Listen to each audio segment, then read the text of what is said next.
Hi everyone, আমার একটা নতুন বিয়ের ভিডিও নিয়ে চলে আসলাম। হ্যাপি দিদির বিয়ে ছিল।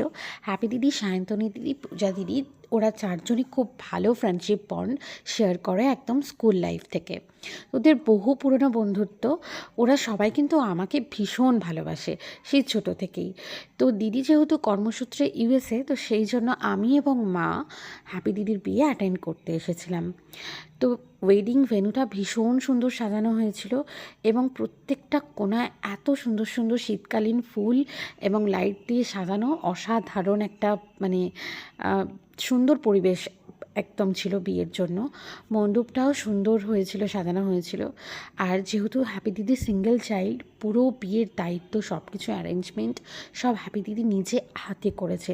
যারা সিঙ্গেল চাইল্ড তারা তো তাদের দায়িত্ব আরও দ্বিগুণ হয়, কারণ সমস্ত কিছুর দেখাশোনা সব নিজেকেই করতে হয়। তো আমরা ওয়েডিং ভেন্যু দেখতে দেখতে হঠাৎ করে বরের গাড়ি চলে আসলো। তো বরের গাড়ি চলে আসার পর আমরা সবাই বর দেখতে আস্তে আস্তে এগিয়ে এলাম। তো সেখানে কিছুটা ভিড় হয়েছিল, কিছুটা ক্যামেরাম্যানের ভিড়, কিছুটা বরণ করার ভিড়, সব কিছু মিলিয়ে মিশিয়ে পুরো বিয়ের একদম পরিবেশ জমজমাট হয়ে গিয়েছিল। চারিদিক একদম সানাই সুরে, ফুলের সুগন্ধে বিয়ের যে বাঙালি বিয়ের যে একটা আমেজ, সেটা সম্পূর্ণ ছড়িয়ে পড়েছিল একদম বিয়েবাড়ির কোনায় কোনায়, রন্ধ্রে রন্ধ্রে। তো আমরা সবাই দেখছিলাম যে হ্যাপি দিদির বর কখন এগিয়ে আসবে আর তারপর মণ্ডপের দিকে যাবে। হ্যাপি দিদি উপরে ছিল তখন। আমরা সবাই ওয়েট করছিলাম বিয়েটা কখন শুরু হবে, কিন্তু বিয়ের লগ্ন ছিল অনেক রাতে না, 10টার সময়। তো 10টাটা অনেক রাত নয়, কিন্তু তবুও রাতের দিকে ছিল। তো এটা সন্ধ্যাবেলায় ওরা মোটামুটি পৌঁছে গিয়েছিল। তারপর আমরা ঘুরতে ঘুরতে স্ন্যাক্সের কর্নারে চলে গিয়েছিলাম।